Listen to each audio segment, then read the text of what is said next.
Sintomas como ansiedade, estresse, irritação constante, não conseguir desligar a cabeça dos problemas, falta de foco, falta de energia para conseguir executar as tarefas, não conseguir dizer não, dores no corpo que não tem uma explicação médica, como por exemplo uma dor no peito, uma dor nas costas, ou algo em alguma parte do corpo que nenhum médico conseguiu explicar.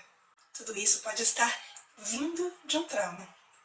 Olá, meu nome é Mônica Conciani, eu sou psicotraumatologista e hoje eu tô aqui para contar para você como esses sintomas podem estar atrelados a traumas que aconteceram antes com você.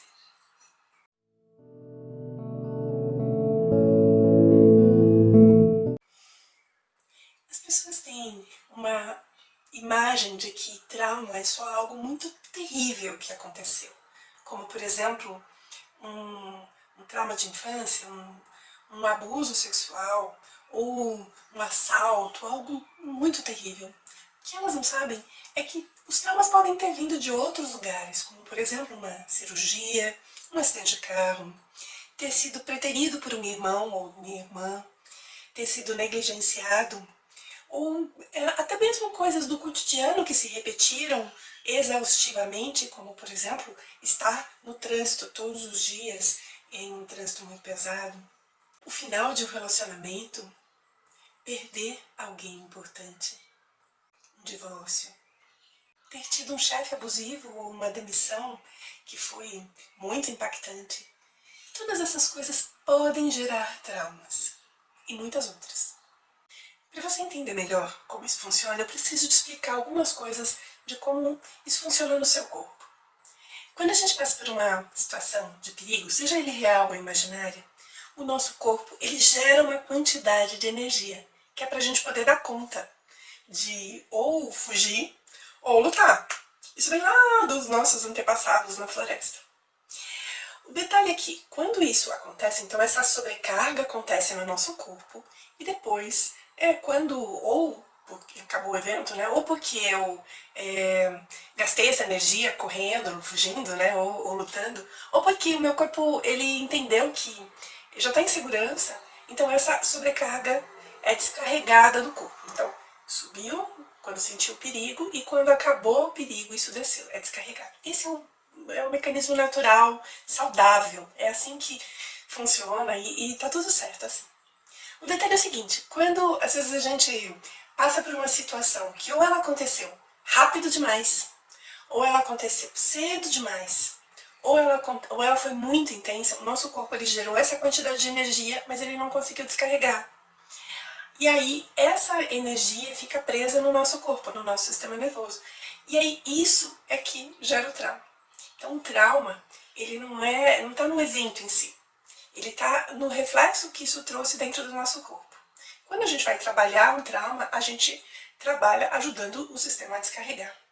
Mas antes de entrar nessa parte, eu preciso contar para você que muitas vezes essa sobrecarga ela vai ficando acumulada durante várias fases, né? Eu já contei para vocês que pode ter acontecido num evento que foi muito rápido, por exemplo, um evento muito rápido, um acidente de carro, uma coisa que veio, até a própria pandemia, né? A gente tem aí, às vezes, para algumas pessoas, a notícia da pandemia chegou muito rápida, né? Um acidente de carro, um acidente de patins, né? Uma queda, uma coisa que foi muito rápida. Ou que aconteceu muito cedo na vida, ou seja, por exemplo, quando você era muito pequeno, ou até na barriga da mãe, né? Quando era criança, até porque a criança ela não tem ainda bem desenvolvido, ela não vai ter isso completo no sistema dela, o sistema nervoso parasimpático, que é o responsável por fazer a descarga. A criança ela depende ou da mãe ou do cuidador para ajudar a regulação desse sistema. Né? Então, se isso aconteceu muito cedo na vida, a gente, enquanto criança, ainda não tinha mecanismo suficiente para poder descarregar aquilo adequadamente. E se quem estava com a gente não pôde ficar ali perto o suficiente para ajudar a descarregar, isso pode ter ficado preso ali. Né? Ou foi muito intensa, a carga foi tão grande e aquele sistema ainda não estava preparado, ou nunca tinha lidado com uma carga tão grande que não foi possível descarregar o suficiente. Então, nessas situações, essa carga vai ficando presa. E se eu tenho eventos que eles aconteceram e se, a gente diz que eles se acoplaram com um outro evento, né?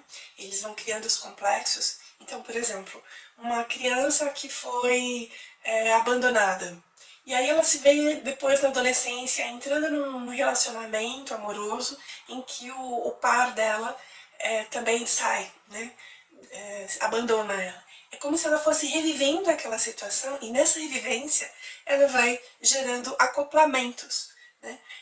E conforme isso vai acontecendo, essas situações todas vão acontecendo, eu brinco que é como se eu fosse enchendo um copinho, né? Vai chegando uma hora que esse copinho vai ficando muito cheio e aí qualquer evento, qualquer gatilho pode disparar e aquilo entrar numa situação muito mais difícil. Qual que é o reflexo, além desses sintomas que eu falei, né, inicialmente? Às vezes a pessoa pode passar por situações em que ela nem percebe e que estão engatilhando ela naquela situação original. É como se o corpo tentasse reviver, como se ele, de uma maneira inconsciente, relembrasse o trauma original e reativasse todos aqueles mecanismos de defesa. Só que numa quantidade que não é adequada para a situação atual. Então, é natural sentir, por exemplo, ansiedade quando se eu tenho um evento no dia seguinte em que aquilo me causa uma ansiedade, é natural sentir ansiedade por aquele momento que está por vir. Eu fico ativada com aquilo, isso está tudo normal, é natural e saudável. O que não é natural é eu sentir uma ansiedade que é o tempo todo, que não condiz com a realidade do momento que eu estou vivendo. Isso é que não é natural. Então, quando a gente tem situações, ficar irritada numa situação específica que requer um movimento de defesa é totalmente natural. Agora, viver numa irritação constante ou com situações pequenas que trazem uma força que é desproporcional à situação, isso não é natural. Então, quando a gente tem situações em que você vê a pessoa reagindo de uma maneira que não é o adequado, não é o proporcional para aquela situação, muito provavelmente ela tem um ou mais traumas atrelados a isso. Mesmo que ela não se lembre, mesmo que você que está aí me assistindo agora talvez tenha alguma situação e talvez você se lembre ou talvez não. Até porque, como eu falei, tem situações que podem ter ocorrido até na barriga da mãe. Por exemplo, se durante a gravidez a mãe passou com medo de perder o bebê, ou foi abandonada, né? Durante a gravidez, pode ter sido abandonada pelo marido, ou perdeu alguém da família, ou sofreu um assalto, tudo isso faz com que a grávida tenha uma sobrecarga que vai para o bebê, que está na barriga, e não necessariamente ela conseguiu descarregar adequadamente durante aquele período, ou porque ela também já tinha os seus próprios traumas e ainda não conseguia processar isso, ou porque simplesmente ela se sentia em perigo ou abandonada, ou seja o que for que aconteceu durante toda a gravidez. Ela pode ter passado por aquilo e resolvido aquilo depois. Mas a criança sentiu aquilo, a criança ficou com aquilo. Então, todas essas coisas que foram acontecendo, elas vão ficando gravadas e sobrecarregando o sistema nervoso.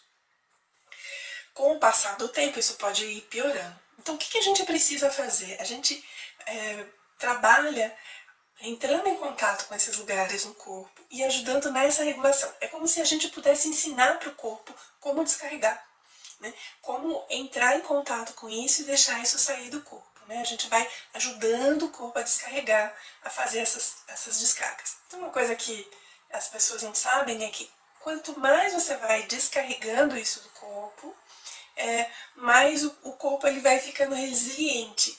E aí ele vai conseguindo lidar melhor com as próximas situações, conseguindo lidar melhor com as situações novas que vêm. Né? Então, quanto mais você trabalha isso, mais vai refletindo no dia a dia. E como é que a gente trabalha isso, você deve estar se perguntando. A gente vai, numa sessão normal de trauma, a gente vai entrando em contato com as situações e deixando o corpo aflorar. Você já deve ter percebido, talvez, ou talvez não, né? Dependendo do nível de consciência corporal que você tem, você pode ou não ter percebido, mas é muito comum as pessoas se sentirem angustiadas, por exemplo, numa situação, e elas colocam às vezes até a mão no peito, como eu estou colocando agora, ou sentem os ombros se apertando, ou se sentem presas, amarradas, ou sentem uma dor, ou sentem, por exemplo, numa situação de falta de energia, uma total falta de energia, então é como se os membros, o corpo ficasse esvaído, né? Fica sem tônus muscular. Todas essas são situações e reflexos corporais. Então, a gente entra em contato com esses reflexos e faz movimentos específicos, dependendo do que o corpo traz naquele momento e dependendo do que é a história daquela pessoa. Então a gente vai fazendo esses movimentos, ajudando o corpo, e nesses movimentos ele vai fazendo o que a gente chama de descargas do sistema nervoso. Essas descargas do sistema nervoso é que vão fazendo com que ela tenha mais resiliência e aí numa próxima situação ela já se sinta melhor, ou repetindo a situação, ela vai reagir de uma maneira melhor, mais adequada. É um trabalho muito leve, muito delicado, muito gentil, em que a gente vai entrando nessas situações e vai deixando o corpo processar sem ter que entrar em catarse, sem ter que entrar numa dor tão profunda. A gente vai entrando nas medidas em que o corpo permite, nas medidas adequadas. Por que isso, né? Por que eu estou dizendo isso? É porque se eu entrar na história, né? Porque talvez você tenha se perguntado também, mas quando eu lembro disso eu choro e ainda assim não melhoro, né? O choro pode ser uma forma de descarga. É porque a medida certa é uma medida pequena, que a gente vai moderando ali durante as sessões. A gente vai ajudando o corpo a descarregar na medida exata. Eu espero que você tenha gostado desse vídeo e que ele tenha te ajudado a entender um pouco mais sobre esses sintomas e o que isso pode estar ligado, conectado. Convido você para assistir outros vídeos que estão no meu canal que possam te ajudar a entender e conhecer melhor o funcionamento do seu corpo, como essas coisas atuam em você e o que você pode ir fazendo para melhorar. Um grande beijo e até o próximo vídeo. E se você tiver algum desses sintomas, se identificou com algo que eu falei, ou se tiver alguma dúvida e quiser que eu fale mais sobre algum assunto, escreve nos comentários. Eu vou ficar muito feliz em poder contribuir. Um beijo.